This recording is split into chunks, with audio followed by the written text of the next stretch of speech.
Hello and welcome back to this channel. My name is Sarah. So spring is in full swing here in Paris and I don't have a whole lot of time to appreciate it because it is my wedding in about 2.5 weeks and I am making my own dress and it's going slow and steady and a little bit difficult, as in very difficult. But I do try and appreciate it when I have some time to and from work, for example. But yeah, it's really, really beautiful at the moment, and it also means that my wedding is coming very soon.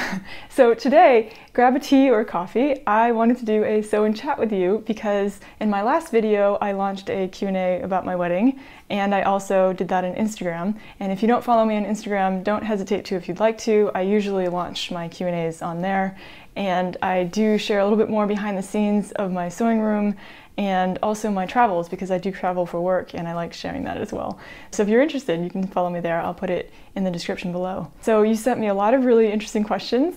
I wanted to share this with you because not only am I making my dress, but also I'm gonna try and make my veil. And this is something that I've been organizing for about 1.5 years.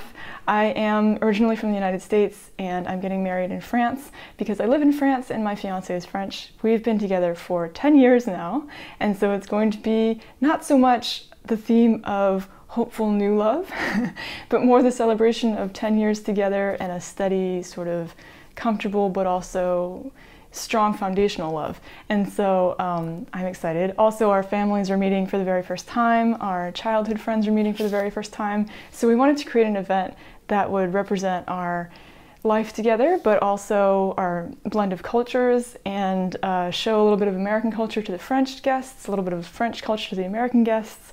And it's something we've been preparing for a long time, so I'm excited to share that with you today. So while I answer these questions, I have with me a project because I have no time to spare. So I mentioned earlier I want to make my own veil, and I want to line it with Chantilly lace. And I found the most beautiful Chantilly lace from Stragier. It's a company, here it is, in Belgium. And they have really, really beautiful bridal fabrics and laces. And so I picked this one. The color is porcelain, and it's much whiter when it's not in multiple layers. And since it's going to be in one layer across the veil, or the tulle fabric of the veil, it's gonna be nice. But yeah, I picked this lace. Let me unroll it a little bit for you. And it's got this really, really beautiful border here with flowers, and it's got these eyelashes on the lace. And it's double-sided, so it's the same pattern repeated on either side. So I will be using both sides. So I'm going to, while we're talking, cut out the pattern here very, very carefully along the 4 meters that I bought to obtain 8 meters. And that way I can line the edge. What's a shame is that there's this really beautiful Swiss dot effect here in the tulle in between the two patterns, and I won't be using that, but yeah, it's really, really beautiful. That's a bit of a shame. But yeah, so I will be working on that. I have my Kai scissors to work on with that, and yeah, let's get to it. So the first question is from Madame Couture from Instagram. She says, as an English teacher, I want to know all about it. So it's going to take place in the north of France because that is where my fiance is from, and that's where most of his family currently lives. And we have about 20 Americans traveling from both the East Coast and the West Coast on my side to come and share this day with us. And well, it's not really a day, it's more 3 days because we're doing it in more a French format. So we're doing the town hall ceremony on the Friday, the big wedding ceremony, dinner and dance on the Saturday, and then a brunch the next day. And that's much more of a French format than American. I know American weddings are, in my opinion, very short. I've only been to one, but from what I've seen, it's about 6 hours, and I find that a little bit too short, and I wanted to create an event that was over a few days. It's entirely optional, the Friday and the Sunday, so the Saturday is the big event, and people aren't required to come to all 3. But I wanted to make sure that I had the opportunities to spend quality time with all of my guests, especially those who are traveling from very, very far. I think that if I didn't get the chance to spend a little bit of time with them, I would be very upset. And I also kind of like that format. I've been to a few French weddings that are a longer format like that before, and I find that it encourages a little bit more mixing between guests. Like you get a little bit bored and so you start talking to people you don't know. And that's what I want with my guests. I want them to meet new people. I want them to meet my friends. Because all the people invited are people that I love and that I care about very much and that I find very interesting, and I think that they'll find each other interesting too.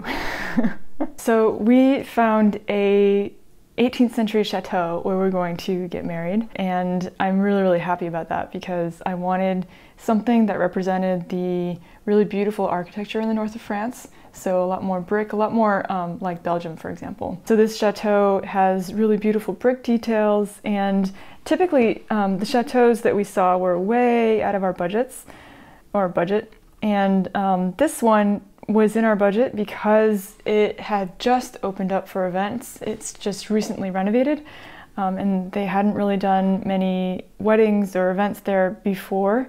And so now I think it's a bit more expensive to get married there. But when we found it, there were no reviews and they had just opened up for wedding reservations. So it was a little bit like a diamond in the rough, as in there was no caterer that came along with it. There was no like decorations, and in a way, it's more interesting for us. It's more work, but it's more interesting because then we could personalize it more and find all of the service providers that we wanted to work with, such as the caterer. And we didn't just have to choose between two options on the menu, we could choose our caterer. So that's kind of cool, but more work. We also have a wedding planner to help us plan this wedding because we live in Paris and we're planning it from a distance, and that's been a huge help as well. So then J is for Joss, I think, on Instagram, said cross-culture, love it, religious, or any traditions either of you had to include. So our ceremony is not going to be religious. We are both not religious. And so we're going to have both the town hall wedding and also a non-secular ceremony. So the non-secular ceremony is much more of an American thing, and it's being adopted in France little by little. Basically in France what you have is a separation of church and state. And so no matter what religion you are, whether you're atheist, Muslim, Christian, Buddhist, you can have whatever religious ceremony you want, but it's not recognized by the state. You have to get married also at the town hall. Because you are French first. And so we don't have to do a non-secular ceremony. It's something that we've chosen to do. A lot of people, if they're not religious, they just have the town hall wedding and then they throw a party after. But the town hall wedding is only about 20 minutes and you don't get to personalize it at all. You can exchange rings, for example, but I don't think you have time to say vows, or there's no time for any of the guests to speak. Or if you want music and things like that, or rituals, you can't do that during the town hall wedding because you have 20 minutes and it's kind of done one after the other. So there's another couple waiting to go after you before and after. So it's not super romantic. And we wanted something that was a little bit more personalizable. So we wanted to say vows, for example, and exchange rings, and we wanted to give our guests and family time, if they wanted to do speeches or something. So we do have a few, I think, surprises that are going to happen during the ceremony that we're not aware of, that our wedding planner is organizing with our friends and family, and so I'm really excited about that. But there are other traditions that we wanted to integrate. So there's this non-secular ceremony, but we're exchanging rings. I'll be wearing white. I'm making my own wedding dress, and it's definitely a floor-length gown. What else? We'll be exchanging vows. And we're going to integrate a northern French tradition a little bit more. It's called a Vivat Flamand, which is sort of a song or a blessing of the couple with a song that's half in French, half in Latin. I saw it at another northern wedding and I really, really liked it. I thought it was really beautiful and I wanted that as well. And since it's a tradition within families, extended family, I thought maybe we could have it at our wedding too. At the same time, it's not as traditional as it may look, because it's definitely more my idea, as in marriage is much more important to me than it was to my fiance when we were first together. Amongst his family and friends, weddings aren't really a big thing. For example, in France, a lot of people don't even get civil union. They just live together buy houses together, have children together, and they're just partners. And that's much more recognized or much more normal here in France than in the US, I think. And I think in the US, wedding culture is a little bit more not as related to religion. I think here it's much more if you're religious, then you throw a wedding, although it's changing a bit. And so within his culture that he grew up in, it's never something that he really thought about because, for example, his parents didn't get married until he was 18, and it's not a big deal here. So it was my idea, and I started talking about it with him a few years ago, and so there was no romantic proposal with him on one knee. It wasn't a surprise. It was more, we decided to get engaged together. So around a year and a half ago, we decided to go back to the park where we met, which is the Parc de la Citadelle in Lille. We went back and we decided to exchange presents. So he wanted to give me a ring and I gave him cufflinks, and we just had a really nice conversation and then decided that we were engaged. And so that's how that happened. So we're not going to integrate the kind of very traditional binary sort of traditions or rituals, in that it's the man who's asking the woman to marry him or that sort of thing. Like it was kind of both. It was more my idea, but maybe we'll play on that a little bit. So then both Abigail and I'm So Blessed on Instagram asked, wedding cake or pièce montée or croquembouche? So a pièce montée and a croquembouche is the same thing, I think. It's a French dessert that's typically served at weddings, and it is a tower of puff pastries filled with pastry cream, towered up and then drizzled with caramel, and it's really good. Each guest gets about 2 or 3 pieces, and it's known for being very sticky because you eat it more with your hands. It's too difficult to eat with a fork. And so we were thinking of doing that. We have a favorite pastry shop in Lille called Le Prêtre, which I will put in the description below, just in case you visit Lille someday, because especially their millefeuilles are delicious. And they do pièce montée, but they don't do delivery. So we were trying to figure that out. But then I was thinking the dinner and cocktail hour and everything is going to be French. And so it'd be nice to have something that is a little bit more American. And I love cake. Especially vanilla, when it's really, really good vanilla, like real vanilla. I think it's delicious. And I've always kind of wanted a wedding cake. I think because I've never actually had it. And so I imagine it's this really, really delicious thing. So we are going to have a wedding cake, and it's extra special because our friend Paula, who is a vegan pastry chef in Lille, she's going to make it for us, which is really cool. We didn't know that in the beginning, and when we asked, she said yes. And it's not something that she usually does, but she's done it before, so we're really, really excited. So we're working with her on that, and she's going to be using real vanilla, so I'm super excited. And then yeah, we'll be able to do the sort of cut the cake tradition, not because we're particularly attached to that tradition, but because I want to emphasize Paula's work and have everybody applaud her. And then I asked on Instagram for assumptions as well, and I only got one. And it was Blue Mouse So, who said it's going to be elegant with lots of flowers. And oh, thank you for the elegant part. Yeah, I'm trying to make it as elegant as possible without it being too formal or snobby. I want my guests to also feel comfortable. For example, I want them to wear whatever they want to wear. But yeah, definitely flowers. Flowers are very expensive. So unfortunately, I'm not going to have a flower wall or an overhanging sort of flower piece over the main table. But we are going to have bouquets on the tables. I'm going to have a bouquet, and our florist is really talented. Her shop is really beautiful, and I'm excited to see what she does. I think it's going to be absolutely gorgeous, and I'm not worried in the slightest. So then Blue Masso also asked on Instagram, how will your guests dress, and are there fashion style differences between France and the United States?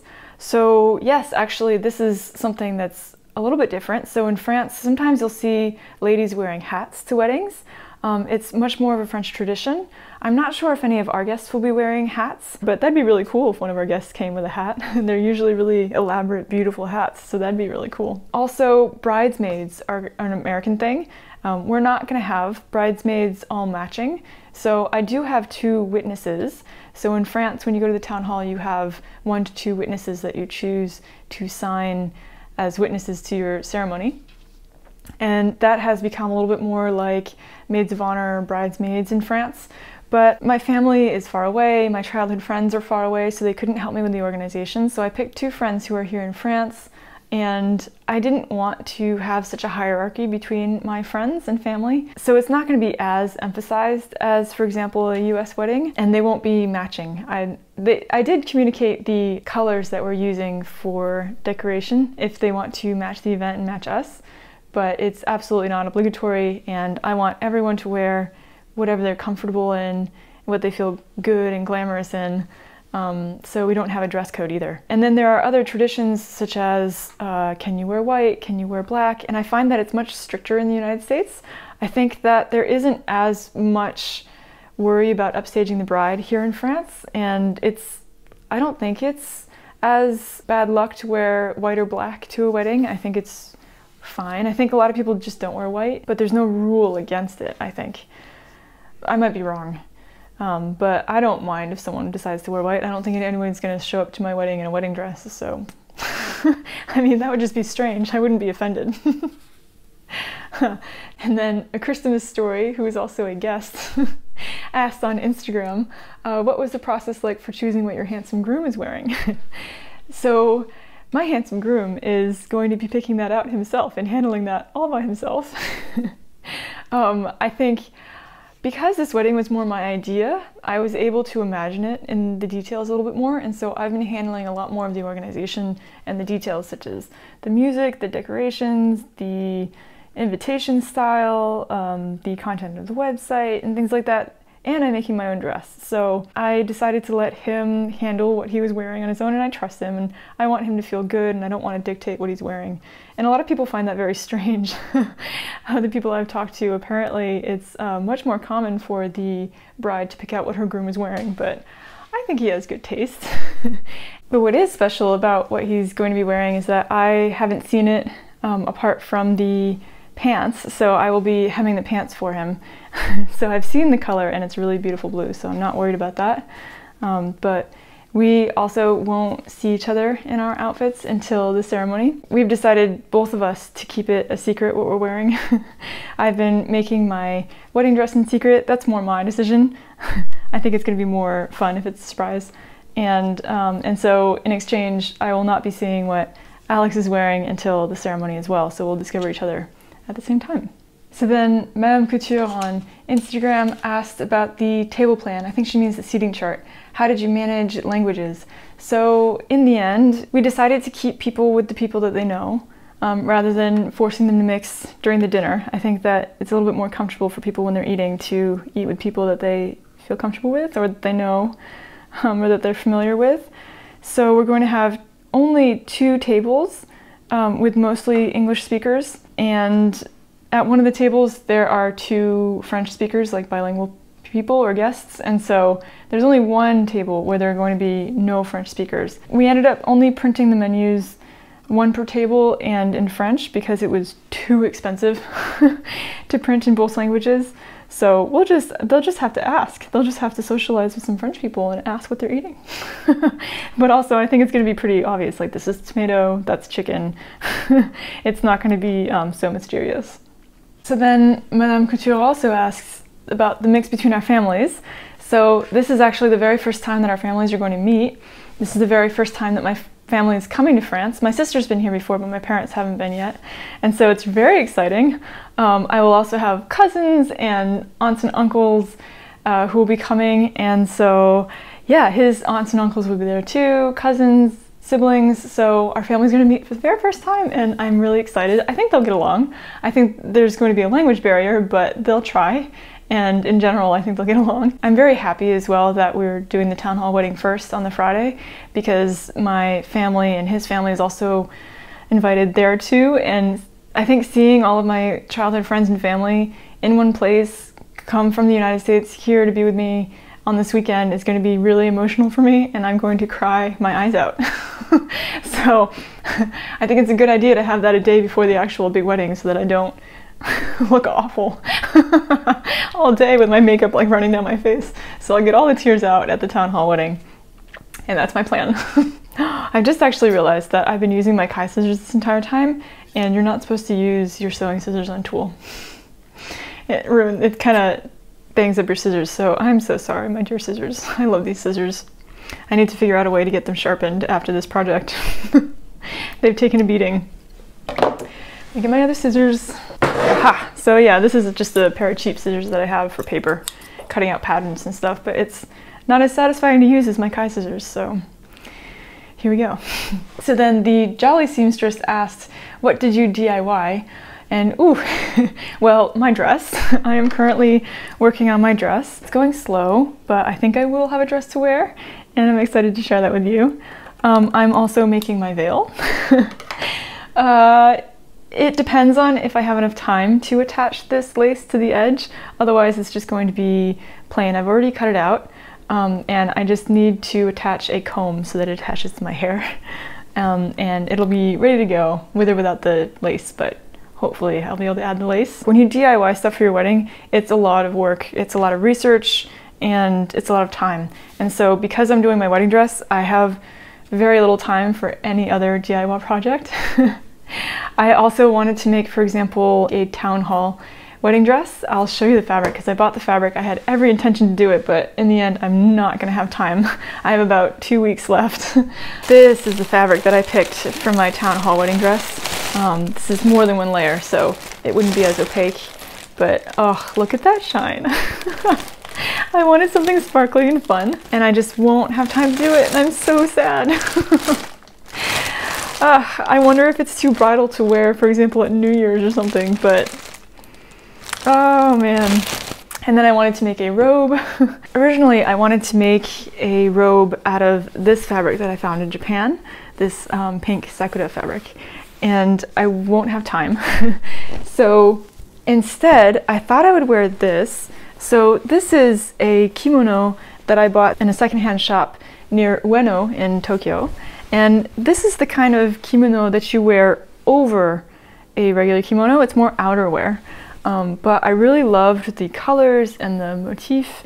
And originally I thought maybe I'll reuse the fabric because it's definitely not a well, it is traditionally made, but it's definitely not an heirloom piece, or like you can see there's a little bit of lurex in it. So I think it's a pretty recent sort of fabric, and that reusing the fabric wouldn't be cutting up a piece of historic value. But I realized as I was studying it that it's all hand stitched, and that's so special, and so I don't want to cut it apart now and reuse the fabric, but I won't wear it the way it was originally meant as an overgarment outside. But I figured maybe I could put it on for you.